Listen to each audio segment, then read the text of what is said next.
संदीप भाऊ सानप यांची गंगाखेड नगरपालिकेच्या नेतेपदी निवड. परभणी जिल्ह्याच्या पालकमंत्री मेघना बोर्डीकर, जिल्ह्याचे ग्रामीणचे जिल्हाध्यक्ष सुरेशभाऊ भुमरे, माजी जिल्हाध्यक्ष संतोषभाऊ मोरकुटे यांच्या पुढाकाराने नुकत्याच पार पडलेल्या गंगाखेड येथील नगर परिषदेच्या निवडणुकीत प्रभाग क्रमांक 12मधून भाजपाचे अधिकृत उमेदवार असलेले संदीप भाऊ सानप यांचा दणदणीत विजय झाला होता. त्यांच्या या विजयास भाजपाच्या सर्व प्रमुख नेत्यांनी शुभ आशीर्वाद दिले आहे. त्यांचाच एक भाग म्हणून आज संदीप भाऊ सानप यांची गंगाखेडच्या नगर परिषदेच्या गटनेतेपदी एकमताने निवड करण्यात आली आहे.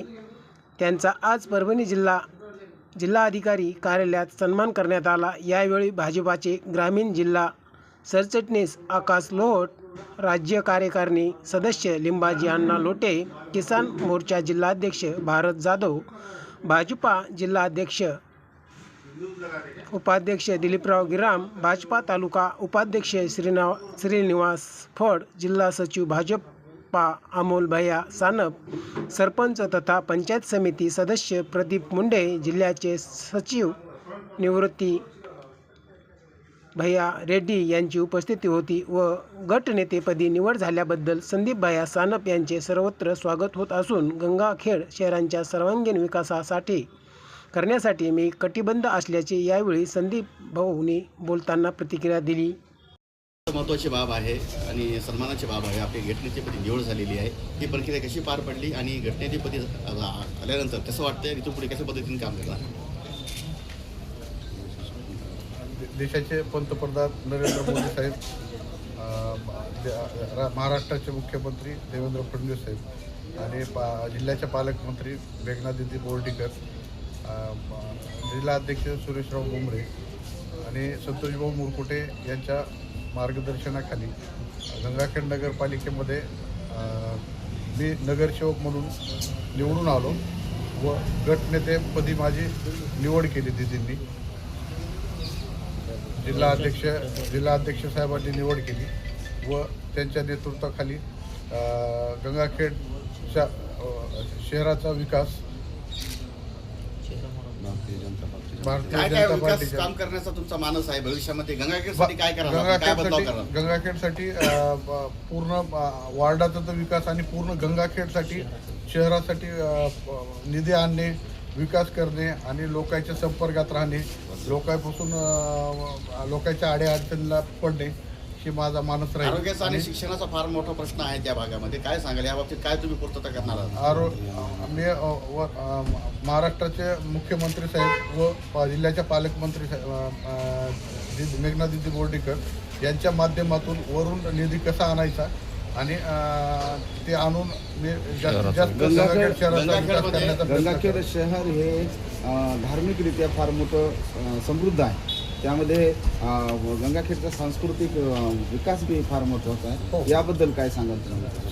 संत जनाबाई जगभरात त्यांचं नाव आहे. संत जनाबाई मंदिर गोदाकाठसाठी विकास आणण्याचा प्रयत्न करल आणि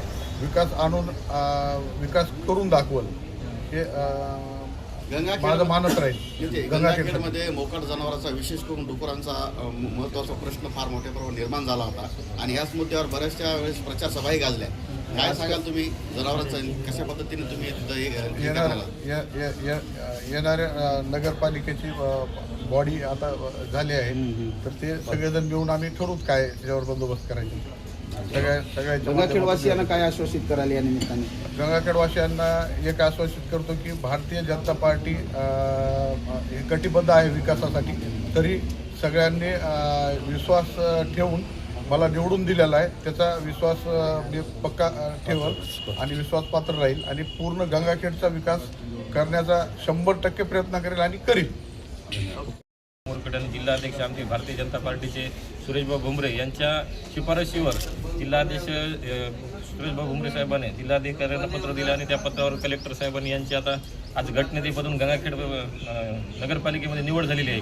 गंगाखेडमध्ये ज्या अनेक वर्षापासून जे विकास कामं रखडलेली आहेत, एक धार्मिक स्थळ आता सांगितलं की तुम्ही की गंगाखेड एक आध्यात्मिक आणि वारकरी संप्रदायाचा वसा असलेला शहर आहे. गोदावरीचा घाट असेल, तिथं पाण्याच्या सुविधा असतील, अंडरग्राऊंड ड्रेनेज असतील आणि मच्छरचे काही आणि आरोग्याच्या आणि शिक्षणाच्या ज्या काही मूलभूत सुविधा आहेत ते पालकमंत्री दिदी असल्यामुळे आता सगळ्या चाव्या दिदीकडे जिल्ह्याच्या विकासाच्या, त्याच्यामुळे यांच्या माध्यमातून संदीप भैया सानप यांच्या माध्यमातून पर्यटन स्थळ बी विकसित व्हावं असं या दृष्टिकोनातून 100% आता काय जांभूळबेट आहे. जांभूळबेट आहे, आजूबाजूचा जे आजूबाजूला परिसर परिसर आहे आहे. तर येणाऱ्या काळात पालकमंत्री आमच्या दिदी असल्यामुळे ते नक्कीच यांच्या माध्यमातून विकास होईल. आणि तसंच शेलू असेल, आमच्या जिंतूर असेल आणि सोनपेठ या चारही प्रभाग नगरपालिका आहेत त्या भारतीय जनता पक्षाचे नगराध्यक्ष म्हणून निवड आलेले आहेत. तसेच त्या धर्तीवर गंगाखेडमध्ये पालकमंत्र्याचं जास्त लक्ष आहे. त्याच्यामुळे येणाऱ्या काळात चांगला प्रकार विषय होईल. या ठिकाणी उपस्थित आमचे किसान मोर्चाचे जिल्हाध्यक्ष भरतराव जाधव आहेत, जिल्हा उपाध्यक्ष दिलीपराव विराम आहेत, आमचे जिल्ह्याचे सचिव निवृत्तीभाऊ रेड्डी आहेत, अमोलभाऊ सानप आहेत आणि सर्वच आमची टीम या ठिकाणी मोठ्या संख्येने त्यांचं स्वागत करण्यासाठी भाऊचं संदीप भैयाचं की गटनेतेपदी सक्षम नेतृत्व मिळालं आहे, जे की त्या गंगाखेडचा आवाज म्हणून त्या ठिकाणी गंगाखेडचा जे विकासाचे प्रश्न त्या संदर्भात मांडण्यासाठी नक्की सक्षमपणे नेतृत्व करण्याची संधी पक्षानं त्यांना संदीप भैया सानप यांना दिलेली आहे. त्याबद्दल आम्ही सर्वांना भारतीय जनता पक्षाच्या वतीनं त्यांचं या ठिकाणी अभिनंदन करण्यासाठी आलेलो आहोत. धन्यवाद. सर्वप्रथम या भारत देशाचे लोकप्रिय पंतप्रधान, कर्तव्यदक्ष पंतप्रधान आदरणीय नरेंद्रजी मोदी साहेब आणि महाराष्ट्राचं विकासशील नेतृत्व देवेंद्रजी फडणवीस साहेब आणि आमचे प्रदेशाध्यक्ष सन्माननीय रवींद्र चव्हाण साहेब व बावनकुळे साहेब आणि राज्याच्या राज्यमंत्री तथा पालकमंत्री मेघना दिदी बोर्डीकर यांच्या नेतृत्वामध्ये महाराष्ट्रात आणि परभणी जिल्ह्यात आम्हाला भारतीय जनता पार्टीला घवघवीत यश संपादन झालेलं आहे. काही ठिकाणी थोडेफार आमच्या जागा पराभव झाल्यात, पण जास्त नगरसेवक आमचे वाढलेत आणि 3 ठिकाणी आमचे नगराध्यक्षपदाचे उमेदवार झाले.